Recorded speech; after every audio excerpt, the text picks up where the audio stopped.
Pro, Daniel Riolo sont là dans l'after sur RMC, sur BFM Sport en simultané. On est avec les drôles de dames comme tous les lundis. Pendant une heure, on passe en revue toute l'actu grâce aux avis tranchés des drôles de dames. L'actu européenne, on a fait l'Espagne, on a fait l'Angleterre, on va faire l'Allemagne dans un instant. Mais place tout de suite à l'Italie. Jingle Rovera. T'as un animal de compagnie, toi, ou pas? Oui, un chat, Perry. Et à quoi ça sert? Tu lui parles et tout? Ouais. Tu dis ça va, Perry? Ouais, t'es content? Oui. Je le fais jouer, je lui lance les jouets, les petits Et va le balles. chercher. Les petits ballons. Ouais, Tu te le ramènes ou pas? Non. Ah non, bah alors à quoi ça sert? Ben voilà. C'est encore pire. Ça, c'est du C'est un chat, c'est Ouais, pas un chien. nos amis Philippe, Ah oui, c'est David vrai, et bah Fred oui. ont raté le grand débat d'hier soir. À quoi ça sert avoir un animal de compagnie?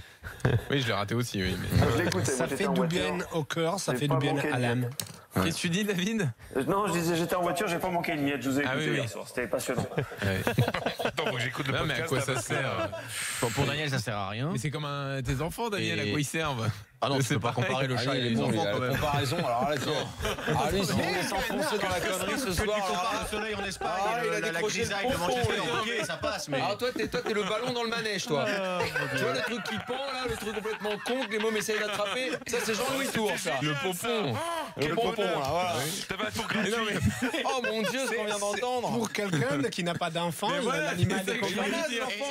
mais c'est Non, mais c'est ça que je voulais Ah, dire. on a entendu, là. Il y a animal de Non, Non, mais compagnie. après ça, il n'y a plus rien à dire. Allez, comme tes gosses. envoyez. Non, mais j'essaie de. Non, mais attends, Mais je vais me justement, mettre à la les gens place qui des gens. raisonnent comme toi sont ceux qui préfèrent les animaux aux hommes. Et ça m'inquiète beaucoup. Tu penses pas que toutes les Et espèces encore, ce sont qui est égales? chiant, Jean-Louis trouve ça chiant, c'est que les Attends, enfants. tu m'as C'est pris pas- pour Émeric Caron, Émeric toi. Caron, ouais. Daniel, D'accord. tu sais Allez, que c'est- enchaîne, va. Jean-Louis trouve ça chiant parce que les gosses mettent beaucoup plus de temps à devenir propres en plus que par rapport à un chat. Mais du temps à ramener les balles surtout. Ouais, oh non, Alors ramener que les les balles, chiens, ça ça marche va mieux beaucoup qu'un chat quand même. Non, pas encore. Et demain, on va avoir des plaintes, les amis, là, c'est pas pour Mais vous non, dire, non, vous êtes en Non, non, train c'est de- que des, c'est que de, Non, non, y a pas de c'est que problème. de l'humour. On Et défend. Jean-Louis, ouais, bah, Oui, justement. Philippe. On aime Juste les une chats chose, et les enfants. oui, parce que je me suis laissé emporter lorsque Pierre m'a demandé contre qui la finale des barrages. Aston Villa, a priori, ils ont gagné à l'extérieur contre Borough, mais ils ont encore un match à jouer mercredi, le match retour, mais ils mènent à 0. Ils Et ont gagné à Derby là-dedans l'extérieur, Derby County là-dedans et Derby, ben, se sont ramassés ce soir. Et donc, voilà. Je suis D'accord, désolé pour ok. toi. Donc, ça sera sans doute Aston Villa, mais pas absolument Aston Villa. Voilà, que les choses soient claires. Ok. Très bien. Et le rapport avec le chat de. Aucun. Mais c'est pas grave. Absolument zéro. Voilà. Mais alors là, vraiment aucun. Mais c'est. T'as pas d'animal de compagnie, Philippe? Non. Si, moi j'ai des chats. Ah, voilà. Tu vois. J'ai des chats. Simonet, donc, on enchaîne. Avis tranché sur la Juventus. Oui, parce que je voulais mettre un peu, trouver la place dans l'histoire assez. La mère Michel aussi, elle l'a perdu. Oh, elle l'a peut-être retrouvé depuis. Alors, la place dans Oui, l'histoire. vas-y. Le Parce titre que- de la Juve. Voilà, ces titres, donc, ça fait beaucoup de bruit en Italie, entre ceux qui exaltent la Juve, ceux qui disent on a un peu marre. Mais comme chaque titre est différent, et surtout le 7e, c'est celui que je trouve les plus importants, mais aussi les plus compliqués dans ces dominations totales de la Juve sur ces dernières saisons. Parce que si les premiers étaient les plus beaux, les totalement inattendus, avec l'arrivée des Conte, l'arrivée des Pirlo, la Juve qui avait une équipe qui était moins forte du Milan et qui a changé peau. Ces septièmes, déjà, c'est les signes d'une continuité, d'une domination encore plus totale sur le foot italien. Déjà, ça arrive dans un duel passionnant, mais très beau avec Napoli. Ça arrive dans une saison où la Roma a montré d'être capable de faire des grandes choses en championnat avec des gros matchs, en Ligue des Champions, donc avec Oui, mais en des championnat, vrais ils n'ont jamais été dans adversaires. le coup. Hein. Non, mais Roma. c'était capable de gagner à Naples, c'était capable de mettre, de faire des gros matchs D'avoir quand un même dans rôle la saison. d'arbitre, quoi. Voilà, donc c'était quand même un adversaire à prendre en considération, beaucoup plus de l'Inter au Milan qui ont fait des saisons plutôt décevantes. Parce que ça montre qu'au-delà de la force de l'équipe, au-delà de la capacité de l'entraîneur qui était Conte ou Allegri dans ses deuxièmes cycles des 4 ans, il y a eu derrière aussi l'expérience du club, de dirigeants, des Marotta, d'être capable de faire des renouveaux, d'échanger chaque fois des joueurs d'équipe, de vendre Tevez, de faire venir Morata, de vendre Morata, de prendre Pogba. C'est-à-dire, ils ont fait tellement des choses pour continuer à être gagnants que ça montre qu'après 7 ans, tu es encore l'élite. Dernière chose, c'est la façon dont il arrive. C'est-à-dire, ils ont été capables de se nourrir de la rage, de moqueries, de petits mots dits et pas dits après l'élimination face au Real, des petits mots dits du Naples après la victoire de Napoli à Turin. Et ça a été très fort à niveau d'énervement pour les joueurs de la Juve. Je vous ai raconté l'histoire d'Insigne qui s'est moqué un peu de la Juve en disant c'était comme en finale de Ligue des Champions, ils l'ont perdu avec nous parce qu'ils ont l'habitude. Hier soir, il y a eu la réponse de Giorgio Chiellini qui, sans jamais nommer Insigne, mais il a dit quelqu'un a parlé trop tôt, quelqu'un a fait la fête trop tôt, quelqu'un a fait partir les feux d'artifice trop tôt. Nous, on part jamais, mais on gagne toujours. Il y a une forme de respect que quelqu'un doit prendre. Déjà, il faut respecter les autres. Et après, quand on manque de respect, il faut s'excuser. Il n'y a pas eu de respect, il n'y a pas eu d'excuses. Et maintenant, il y a nous qui fait la fête et les autres restent en silence. Ça montre quand même que la Juve a eu aussi cette envie de se nourrir de tout ça pour continuer à gagner. Et dans ça, je trouve que ça a été extraordinaire ce qu'ils ont fait. C'était aussi le premier championnat avec la vidéo qui a bien sûr maintenu beaucoup de polémiques, n'a pas tout arrangé. Ah bon, pourquoi? Parce qu'en Italie, c'est le pays de polémiques. Ah ouais? Après, donc on peut l'enlever alors, ça sert à rien. S'il y a toujours des polémiques en fait. Une de plus ou une de moins. Mais c'est un procès d'amélioration que je pense dans 3-4 ans, on aura la meilleure vidéo possible. On aura pu se préparer alors un peu. Oui. D'accord. Peut-être. Donc, pour toutes ces raisons, je trouve que. Il faut à tout ça, Simonet, là. Franchement, moi, ça fait 18 ans, j'arrive toujours pas. Pour toutes ces raisons, c'est les titres les plus importants, mais aussi les plus compliqués de ces 7 ans à la Juve. Il faut vraiment rendre hommage à ce qu'a fait cette équipe. Très bien. Mais une fois que tu as mis en avant toutes ces qualités historiques de la Juve et d'être l'équipe qui gagne en Italie, ça, elle a cette image. C'est pour ça qu'elle énerve beaucoup les autres, qu'elle est adorée et en même temps détestée dans le pays. Il y a la question qui se pose, et on en a parlé, puisque c'est toi en plus qui m'as envoyé l'article, et c'est sûr que tu pourras pas en parler là, mais il faut qu'on se donne rendez-vous pour que tu en parles. Mais je te donne une stat importante. Le débat qu'il y a en Italie en ce moment qui est très important, c'est si cette hégémonie ne devient pas dangereuse pour la Serie A. Donc, en tout cas, je pense pas qu'il y ait une réponse. Il y a eu de la belle concurrence cette année quand même. Il y a eu de la belle concurrence. Mais l'article en question est très très intéressant et mérite d'être évoqué un soir. Donc prenons rendez-vous là-dessus. Il envoie que à Daniel quoi. Nous on n'a pas le droit d'être. C'est un Italien, c'est un Italien. Et alors, qu'est-ce que t'en sais que je parle pas italien, Simonet? Je t'enverrai mes infos aussi, les articles sur lesquels j'ai réfléchi aussi à toi. Il y a un stat qui est très important, qui va au-delà de la domination de la Juve. Entre 1969 et 91, 23 ans, il y a 11 équipes différentes qui ont gagné les titres.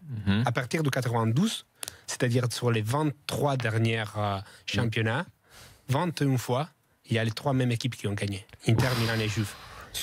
Depuis 92. 23. Donc 26 ans. Il y a le titre de la Roma et de la Lazio. Roma et Lazio. Les autres 21 fois, c'est Inter, Milan et Juve. Toujours. Historiquement, c'est quand même les 3 clubs qui se sont toujours partagés les titres. Je te disais qu'entre 69 et 91, sur 23 ans, il y a 11 équipes différentes qui ont gagné. Qu'est-ce qui a changé entre 91 et 92? Les droits télé. Ce n'est rentré la télé payante, les droits télé, qui a enrichi encore plus, surtout Inter, Milan et Juve, qui sont les 3 clubs qui prennent plus de droits télé. C'est parce que pendant un moment, il y a eu une négociation individuelle des droits, donc ça les a beaucoup enrichis. Voilà. Ils ont eu des systèmes de répartition qui étaient un peu. Et c'est mis en œuvre un système qui aujourd'hui continue à cette donner stat, beaucoup. Elle nous dit quoi? T'auras des chiffres similaires en Allemagne, en Espagne. Aujourd'hui, la vraie question, et c'était intéressant dans l'article, on a quand même le droit, et c'est un peu la même chose aussi en France. Et la question se pose aussi pour le Bayern, c'est quand tu as un moment, tu écrases trop ton championnat, est-ce que tu ne souffres pas au moment de la grande bataille européenne? C'est une question. Est-ce que l'hégémonie, elle est bonne pour le développement même de la Serie A? Le Bayern, la Juve arrive à briller aussi sur le plan européen. Oui, non mais certainement. Ça aide à niveau, pour la vente. Certainement, mais en Allemagne, la question, elle se pose aussi un petit peu. Du Bayern qui gagne tout le temps. Est-ce que après, quand tu tombes sur un Real où tu as l'impression d'être supérieur à lui, mais il est tellement habitué, avec peu, il fait beaucoup. Enfin, tu as quand même des frustrations qui sont en train de naître. Ouais, mais est-ce qu'il y a une corrélation avec ton hyper dominance dans ton pays, ou alors est-ce que c'est juste parce que le Real, en ce moment, est très souvent plus fort que les autres? Je ne dis pas que c'est l'explication principale. Je dis dit que ça fait partie des différentes composantes et l'hégémonie dans un championnat, je ne pense pas que ce soit bon pour le développement de ton championnat.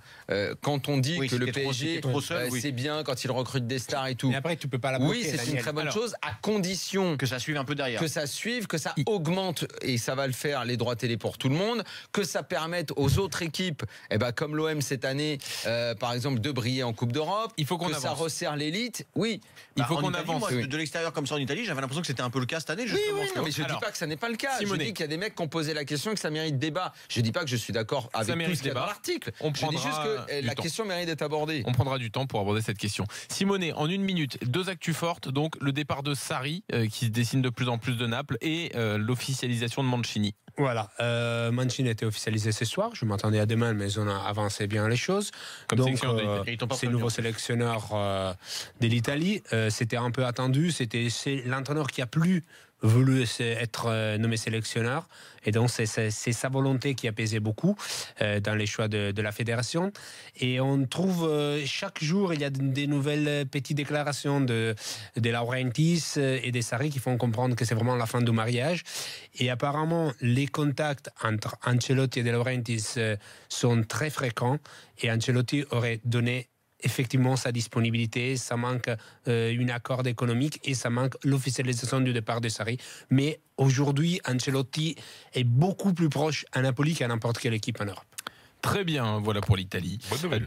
Un message sur Twitter de Seven. Bien souvent, je préfère nettement mes chiens, chats, chevaux ou loups aux hommes. Les animaux ont de plus belles valeurs et ne sont pas hypocrites, envieux ou jaloux, eux, contrairement à l'homme. Non, mais Sinon- des fois, ils mordent aussi. Oui. Ouais. Et sinon, nous avons... Enfin, aussi, hein, Nous avons Jonathan Macardy qui nous a envoyé ses tatouages, parce que lui, il s'est tatoué des prénoms de ses animaux sur le corps. Et ça, c'est un autre style encore. Là, on a passé un niveau. J'espère que c'est pas des hamsters parce que sinon il restera pas beaucoup de place d'ici donc. Ou un poisson rouge. Jingle Lorto, l'Allemagne.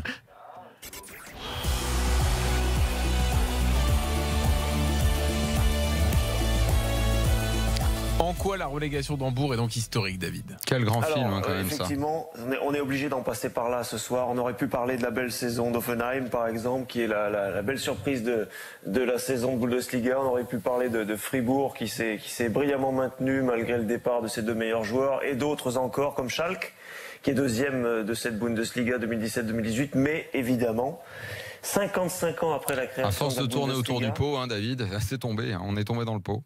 Ben oui, ça fait 55 ans que la Bundesliga existe, 19 987 jours. Hambourg avait passé 19 985 jours en Bundesliga et lui qui était un des créateurs historiques de cette Bundesliga, il vient donc de descendre. Uwe Seeler, qui était le meilleur buteur de la Bundesliga, légende d'Hambourg, 81 ans si ma mémoire est bonne, qui était le meilleur buteur de la première saison en 1964, avait dit j'espère ne jamais vivre, que jamais de mon vivant ce club du HSV descendra en Bundesliga 2. Et bien c'est fait. Et ce que je voulais dire ce soir, c'est qu'à mon avis, c'est une bonne nouvelle. Alors bien sûr, je suis pas en train de dire qu'il faut en passer par la 2e division pour purifier certaines choses forcément, mais il me semble que cet exemple d'Hambourg est bon là. Pourquoi ? Parce que on a vu par exemple du côté des supporters, du côté des ultras, ce week-end. Alors que tout le monde applaudissait, respectait, honorait les joueurs qui ont fait les efforts pour ne pas descendre et qui finalement descendent, on a vu quelques centaines, entre 100 et 300 ultras mal agir et envoyer des engins pyrotechniques sur le terrain juste avant la fin du match. Le match a été David, si interrompu. tu me permets juste de te couper, Oui. pourquoi tu parles d'Hambourg ? Tous les gens qui nous écoutent ne le savent peut-être pas non plus, et peut-être pas les plus jeunes, mais peut-être en 2 mots rappeler, alors c'est vrai que tu l'as dit, que c'est ils ont toujours été en Bundesliga, mais ça, historiquement, ce que représente d'abord ce club, la région dans laquelle se trouve ce club, la ville et son importance en Allemagne. Ils ont gagné une C1 aussi. Ils ont en 83, oui, ils ont gagné la C1 contre la Juve. Mais tout le monde gagne contre bien la sûr, Juve en c'est finale, vrai. Simonet. Borussia Dortmund. Donc Hambourg en Allemagne, ça représente énormément quand même. Ça représente énormément. C'est l'une des villes les plus puissantes et les plus riches de tout le continent, évidemment, Hambourg. 1 800 000 habitants. Juste la ville, parce qu'après, il y a 5 millions d'habitants tout autour. C'est l'une des villes les plus puissantes du continent. Et Et d'ailleurs, par parenthèse, je ne sais pas si vous avez beaucoup dans vos championnats de villes de plus d'1 million d'habitants qui ne sont pas en première division, parce que d'ailleurs, Daniel, on y était allé pour Transversal voir Saint-Pauli. Il y a 2 clubs mythiques à Hambourg, le HSV et Saint-Pauli, et ni l'un ni l'autre ne seront en première division l'année prochaine, ce qui est évidemment en Allemagne un événement majeur. Et voilà, ce que je voulais dire quand même, pour revenir donc à ce club d'Hambourg, le HSV, c'est que, à mon avis, ça va faire du bien dans un certain sens cette descente. Pourquoi ? Parce que ça va permettre, ça va être une nécessité, ça va permettre d'évacuer peut-être quelques acteurs un peu négatifs à l'intérieur du club, notamment des ultras, des jeunes supporters qui étaient peut-être protégés dans leur environnement, dans les tribunes. Ça va obliger le club à agir à ce niveau-là. Ça va obliger le club aussi à une certaine purification financière. Le budget de l'année prochaine a déjà été annoncé, 30 millions d'euros. L'investisseur Klaus... Ah ouais, Klaus alors que Michel c'était un club qui tournait autour de 150-200 millions, non ? 30 millions d'euros l'année prochaine. C'est d'ores et déjà annoncé. Les joueurs qui restent vont devoir baisser leur salaire de 30 à 40%. Ceux dont le contrat arrive à la fin, c'est-à-dire Aaron Hunt, c'est-à-dire Lewis Holtby, c'est-à-dire Denis Dickmeyer, c'est-à-dire Sead Salihowicz, Nikolai Müller, Sven Schiplock, risquent de partir. Et il y avait des bons joueurs quand même dans cette équipe ou pas du tout ? Alors en revanche, il y a des joueurs très importants qui ont déjà annoncé qu'ils allaient rester. Il y a Sakai, pas celui de Marseille, l'autre, qui a annoncé qu'il allait rester, le capitaine. Je savais pas qu'il y avait un autre Sakai. Notamment, il y a Kyriakos Papadopoulos, le grec, qui est un joueur emblématique de cette équipe. Il en reste quand même quelques-uns qui a annoncé qu'il allait rester l'année prochaine. L'entraîneur Christian Titz, 4 victoires en 8 matchs cette saison, qui a pris le club très tardivement et pour lequel les joueurs auraient espéré qu'il arrive plus tôt, qui vient de l'équipe réserve, a annoncé qu'il allait rester aussi. Il propose un jeu beaucoup plus offensif, beaucoup plus intéressant que les entraîneurs précédents. Donc voilà, mon résumé pour Hambourg pour la saison qui vient, c'est qu'il y a peut-être moyen, et c'est peut-être l'occasion, la chance, entre guillemets, l'opportunité en tout cas de repartir sur des bases plus saines, plus raisonnables, financièrement, sportivement et aussi dans l'environnement du club, parce que ça finissait par devenir vraiment délétère. Et les dernières saisons, comme l'a dit d'ailleurs Uwe Seller, et j'en reviens à sa citation, on ne peut pas réussir un miracle permanent. Il y avait eu plusieurs miracles en barrage, plusieurs miracles aussi à la limite de la relégation pour Hambourg. Ça devait arriver, c'est cette année. C'est peut-être l'occasion de repartir sur de meilleures bases et de retrouver le club dans un an et quelques. C'est quoi ? C'est un peu comme si Arsenal descendait en 2e division en Angleterre, Hambourg à peu près. Exactement. C'est un peu un truc comme ça, quoi. C'est pas bon du tout ta réflexion, David. Je dirais Everton, et je dis Everton parce que je voulais juste vous signaler que Sam Allardyce va être viré d'Everton et que dis donc alors, comment ça se fait ? Eh ben écoute, on l'apprend à l'instant. L'excellent Sam Allardyce. Voilà. Donc je repasse la balle. Voilà. Oups. David, c'est intéressant ta réflexion parce qu'on a un exemple en Espagne d'un gros club qui s'appelle Atlético. On peut un peu, voilà, ça peut essayer d'être comparable, qui sont descendus en 2000 et ils sont remontés au bout de 2 ans et ils ont fait ils ont gagné 2 Ligues Europa déjà, et ils vont gagner peut-être une 3e, et ils ont joué 2 finales de Ligue des Champions. Et voilà, donc parfois cet assainissement est pas mal, et ça permet aussi de savoir qui est qui dans ton club. Oui, c'est ça. Alors après, statistiquement, très vite, dans l'histoire de la Bundesliga, seuls 32% des équipes qui descendent remonte l'année d'après. Alors ça peut paraître beaucoup, mais ça fait jamais qu'un tiers, quoi. Eh ben exactement. Messieurs, merci beaucoup. Merci les drôles de dames, David, Simonet, Fred, Philippe.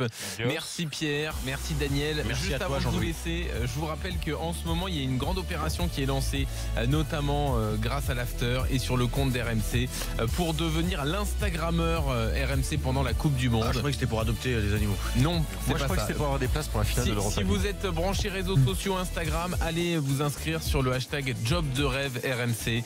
Allez sur le site d'rmcsport.fr, vous allez tout comprendre. L'after revient demain, after de 2h avec Daniel, avec Jérôme, entre 22h et minuit. Et puis semaine spéciale finale de l'Europa League, évidemment. Toutes les infos dans l'after et dans Team Dugas à 18h. Demain, Jacques-Henri Hérault, le président de l'Olympique de Marseille, sera sur RMC. Ciao.